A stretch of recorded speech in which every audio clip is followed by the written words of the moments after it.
Isaías 29. La causa y la cura de la ceguera espiritual. A. La angustia venidera sobre Jerusalén. 1:1-4. El Señor humilla a la orgullosa Jerusalén. Ay de Ariel, ciudad donde habitó David.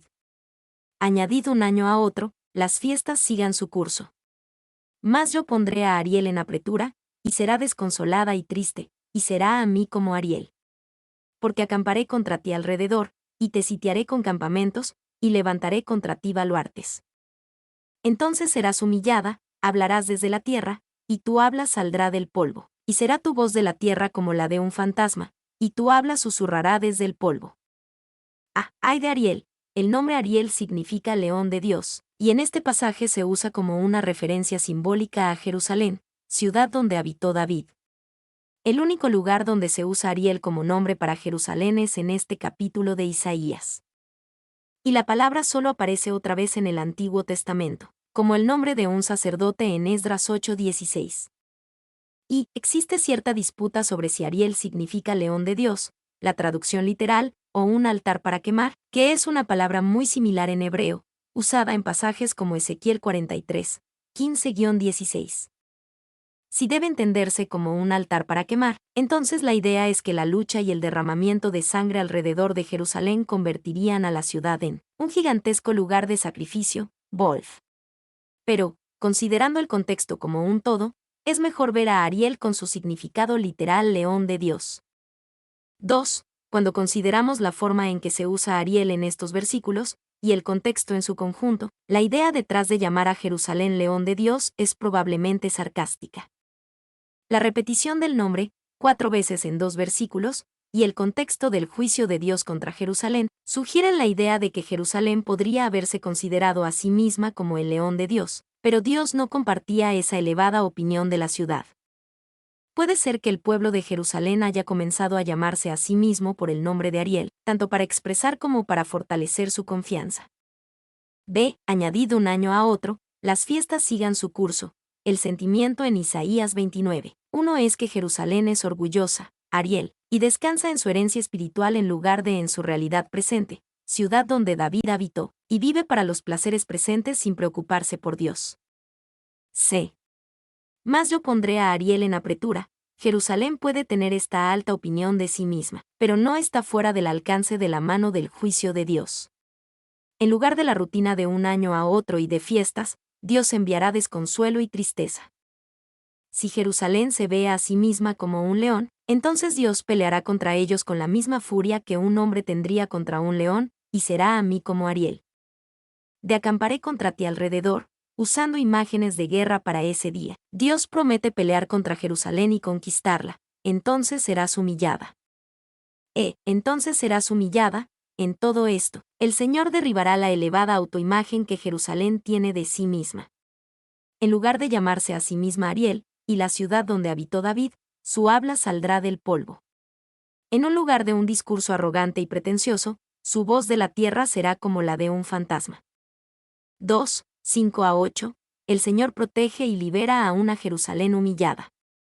Y la muchedumbre de tus enemigos será como polvo menudo, y la multitud de los fuertes como tamo que pasa, y será repentinamente, en un momento. Por Jehová de los ejércitos serás visitada con truenos, con terremotos y con gran ruido, con torbellino y tempestad, y llama de fuego consumidor. Y será como sueño de visión nocturna la multitud de todas las naciones que pelean contra Ariel, y todos los que pelean contra ella y su fortaleza, y los que la ponen en apretura. Y le sucederá como el que tiene hambre y sueña, y le parece que come, pero cuando despierta, su estómago está vacío, o como el que tiene sed y sueña, y le parece que bebe, pero cuando despierta, se halla cansado y sediento. Así será la multitud de todas las naciones que pelearán contra el monte de Sión. Y la muchedumbre de tus enemigos será como polvo menudo. La imagen final en los versículos anteriores fue Jerusalén humillada en el polvo. Ahora, el Señor usa otra imagen, surgida de la idea del polvo. Los enemigos de Jerusalén serán esparcidos como polvo menudo. Dios humillará a Jerusalén en el polvo y después esparcirá a sus enemigos como polvo menudo, como tamo que pasa. B. Serás visitada. Esto parece estar dirigido contra las naciones que vienen contra Jerusalén. Dios les permitirá venir contra la ciudad y humillarla, pero Dios castigará a las naciones que han venido contra su ciudad. C. Y le sucederá como el que tiene hambre y sueña, dado que el Señor protegerá a Jerusalén, las naciones que vengan contra ella finalmente serán frustradas. Serán como un hombre que sueña con comida pero se despierta con hambre. Soñarán con saciarse pero no lo harán. D. La ceguera espiritual de Israel. 1, 9-10, el estupor espiritual de Jerusalén. Deteneos y maravillaos, ofuscaos y cegaos, embriagos, y no de vino, tambalead, y no de sidra. Porque Jehová derramó sobre vosotros espíritu de sueño, y cerró los ojos de vuestros profetas, y puso velo sobre las cabezas de vuestros videntes. Deteneos y maravillaos, ofuscaos y cegaos, el orgullo de Jerusalén, como se expresa en Isaías 29, 1. Los ha dejado espiritualmente ciegos y espiritualmente embriagados. El Señor le dice a Jerusalén, deteneos y maravillaos por esto, porque aunque se lo hacen a sí mismos, carecen de la conciencia de sí mismos para ver su condición. B. Embriagos, y no de vino, esto no era una bendición del Espíritu del Señor. Esta era una maldición, tanto autoinducida como enviada por el Señor. Esto les habla poderosamente a los que hoy promueven erróneamente la idea de que Dios bendice a su pueblo con estar ebrios en el espíritu. Esto no es una bendición. C. Porque Jehová derramó sobre vosotros espíritu de sueño. Como Jerusalén escogió la ceguera y eligió la embriaguez espiritual, Dios envió algo. El Señor derramó sobre vosotros espíritu de sueño. Así como los borrachos se duermen, el Señor enviará a la Jerusalén ciega, orgullosa y borracha al letargo y la vulnerabilidad del sueño espiritual. Pero un borracho puede volverse sobrio después de dormir. Para los que están borrachos espiritualmente, el sueño empeora su condición. Y, cuando estamos dormidos, no hacemos nada productivo. Cuando dormimos, somos vulnerables. Cuando dormimos, somos insensibles. Dios envió estas cosas a una Jerusalén ciega, orgullosa y ebria. 2. El problema del sueño espiritual no terminó con la Jerusalén de los días de Isaías. Romanos 13:11 fue escrito a los cristianos, y esto, conociendo el tiempo, que es ya hora de levantarnos del sueño, porque ahora está más cerca de nosotros nuestra salvación que cuando creímos. Los cristianos necesitan estar despiertos, especialmente conociendo el tiempo. D. Porque Jehová derramó sobre vosotros, como Jerusalén eligió la ceguera y eligió la borrachera espiritual, Dios quitó algo, Él cerró los ojos de vuestros profetas. Como un borracho tiene visión borrosa y mala percepción, así Dios cerró los ojos espirituales de la nación vuestros profetas. Y los profetas guardaban silencio, y la palabra de Dios era descuidada porque el pueblo así lo quería. Al silenciar a los profetas y a los videntes, Dios simplemente le dio a Jerusalén lo que ella quería. 2. El profeta Amós habló de la misma idea. He aquí vienen días, dice Jehová el Señor, en los cuales enviaré hambre a la tierra, no hambre de pan, ni sed de agua, sino de oír la palabra de Jehová. E irán errantes de mar a mar, desde el norte hasta el oriente discurrirán buscando palabra de Jehová, y no la hallarán. Amós 8, 11-12. 2, 11-12, el analfabetismo espiritual de Israel. Y os será toda visión como palabras de libro sellado, el cual si dieren al que sabe leer, y le dijeren, lee ahora esto, él dirá, no puedo, porque está sellado. Y si se diere el libro al que no sabe leer, diciéndole, lee ahora esto, él dirá, no sé leer. Libro sellado, el cual si dieren al que sabe leer. Isaías había comparado a Jerusalén con los ciegos y los ebrios. Ahora los compara con los que no saben leer. Pero esto no era una alfabetización literal, porque el hombre que sabe leer recibiría la visión de Dios, pero para él sería como un libro sellado. Cuando le llevaran el libro de la visión al hombre que no sabe leer, no tendría mejores resultados. No sé leer. B. Lee ahora esto. Hoy en día muchos leen o reciben la palabra de Dios como un analfabeto lee el periódico. Pueden entender algunas palabras aquí y allá, y ciertamente pueden mirar las imágenes. Pueden sentarse con un periódico abierto, divertirse hasta cierto punto y aparentar que están leyendo. Pero el verdadero contenido de lo que está escrito no les afecta. 3, 13-16, ¿Por qué el Señor envía ceguera espiritual sobre Jerusalén? Dice, pues, el Señor, porque este pueblo se acerca a mí con su boca, y con sus labios me honra, pero su corazón está lejos de mí, y su temor de mí no es más que un mandamiento de hombres que les ha sido enseñado. Por tanto, he aquí que nuevamente excitaré yo la admiración de este pueblo con un prodigio grande y espantoso. Porque perecerá la sabiduría de sus sabios, y se desvanecerá la inteligencia de sus entendidos. Ay de los que se esconden de Jehová, encubriendo el consejo, y sus obras están en tinieblas, y dicen, ¿quién nos ve y quién nos conoce? Vuestra perversidad ciertamente será reputada como el barro del alfarero. ¿Acaso la obra dirá de su hacedor, no me hizo? Dirá la vasija de aquel que la ha formado, ¿no entendió? Ah, este pueblo se acerca a mí con su boca, y con sus labios me honra, pero su corazón está lejos de mí. Jerusalén sabía cómo hablar el idioma espiritual, pero sus corazones estaban lejos de Dios. No siempre se puede distinguir el corazón de una persona por lo que dice. No siempre se puede distinguir el corazón de una persona por lo que hace. Aunque solo Dios puede conocer realmente el corazón, lo más cerca que podemos llegar es ver la totalidad de su vida, no solo lo que dicen o hacen, y especialmente no solo cómo actúan en la iglesia o entre los cristianos. Y Jesús dijo, porque de la abundancia del corazón habla la boca, Mateo 12:34. Este es un principio verdadero pero no absoluto porque las personas pueden acercarse a Dios con su boca y honrar al Señor con sus labios y que aún así su corazón esté lejos de Dios. Por supuesto, su discurso los traicionará en un momento u otro pero tal vez nunca en la iglesia. 2. Esta manera de hablar espiritualmente, pero no de corazón, no terminó en los días de Isaías. Jesús citó este pasaje de Isaías cuando reprendió a los líderes religiosos de su época por su hipocresía. Mateo 15, 7-9, Marcos 7, 6-7. Tampoco terminó en los días de Jesús. 3. Dios nos dice cómo se alejaron sus corazones de él. Su corazón está lejos de mí. Dios no se apartó de su pueblo, ellos apartaron sus corazones de él. B. Y su temor de mí no es más que un mandamiento de hombres. El pueblo de Jerusalén no temía a Dios en sí mismo, tenía que ser ordenado por otros. Sus corazones no respondían a Dios, solo a los hombres. Se perecerá la sabiduría de sus sabios. Dado que el orgullo de Jerusalén los había llevado a la ceguera espiritual, el sueño, la borrachera, el analfabetismo y la hipocresía, Dios destruirá la sabiduría de los sabios. Sus sabios promovían el orgullo que condujo a todos estos males. Y Isaías llama a esto un prodigio grande y espantoso, que Dios rechace la sabiduría del hombre y muestre su sabiduría. Pablo también se asombró de la supuesta sabiduría del hombre, y de cómo se comparaba con lo que se pensaba que era la locura de Dios, pues ya que en la sabiduría de Dios, el mundo no conoció a Dios mediante la sabiduría, agradó a Dios salvar a los creyentes por la locura de la predicación.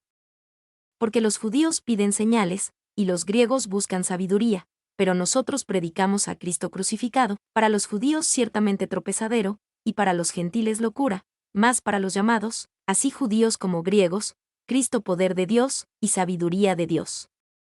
Porque lo insensato de Dios es más sabio que los hombres, y lo débil de Dios es más fuerte que los hombres. 1 Corintios 1, 21-25. ¿De quién nos ve? En su falsa sabiduría, la orgullosa gente de Jerusalén pensaba que podía ocultar sus pensamientos, encubriendo el consejo, y sus obras están en tinieblas, del Señor. Vuestra perversidad ciertamente será reputada. La orgullosa gente de Jerusalén pensaba que podía esconderse del Señor, y que ya lo tenían descifrado. Dios les dijo aquí que en realidad ellos habían cambiado el verdadero estado de cosas. En realidad, el Señor los tenía descifrados a ellos, y ellos realmente no conocían Dios en absoluto. Nota del traductor: la siguiente sección, corresponde a un fragmento del versículo 16 de la versión New King James que es, ¿Shall the potter be esteemed as the clay? La Reina Valera 60 no coloca tal frase, ni ninguna similar. La versión NVI si la coloca ¿acaso el alfarero es igual al barro? Al igual que la LBLA ¿es acaso el alfarero como el barro? Por lo tanto compréndase que no se encontrará paralelismo de esta sección con la versión RVR 60. ¿Será el barro acaso tan estimado como el alfarero? El pueblo de Jerusalén cometió el terrible error de elevarse ellos mismos y hacer menos a Dios al mismo tiempo. Por lo que, para ellos, el barro era tan valioso, tan inteligente, tan poderoso como el alfarero. ¿Acaso la obra dirá de su hacedor, no me hizo? Ciertamente, el hombre dice exactamente esto hoy en día. El hombre mira a Dios nuestro Creador, y dice, no me hizo, para el Señor y su profeta. Esto era absolutamente absurdo, pero hoy pasa por alta ciencia. Dirá la vasija de aquel que la ha formado, ¿no entendió? Ciertamente, el hombre dice exactamente esto hoy. En lugar de ver la absoluta necesidad de un diseñador inteligente que creara todas las cosas, muchos creen que el azar absoluto, ciego, aleatorio, sin propósito, sin ningún entendimiento en absoluto hizo que todas las cosas existieran. Y algunas personas inteligentes pueden caer en este engaño. Jack Monroe, un bioquímico, escribió, solo el azar está en la fuente de cada innovación, de toda la creación en la biosfera.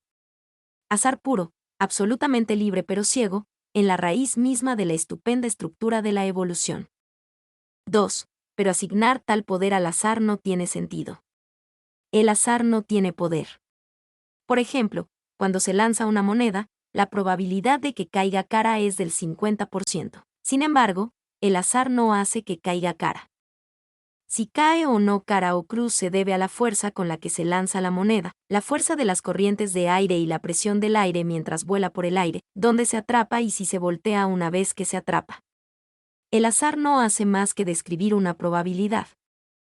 3. Hace muchos años, un científico llamado Carl Sagan solicitó al gobierno de los Estados Unidos una subvención para financiar la búsqueda de vida inteligente en el espacio exterior.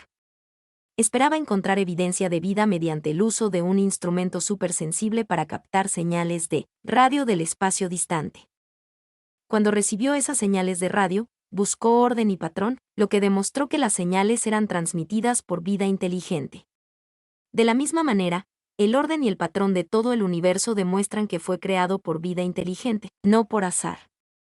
Los científicos detectan azar en las señales de radio constantemente, en forma de estática sin patrón, pero no les dice nada.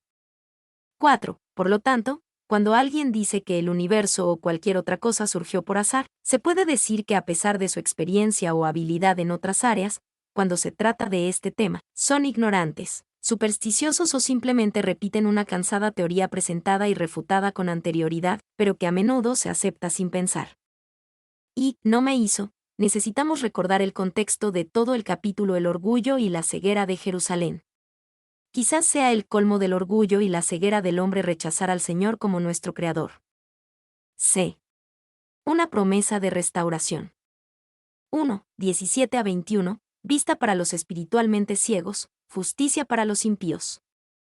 No se convertirá de aquí a muy poco tiempo el Líbano en campo fructífero, y el campo fértil será estimado por bosque.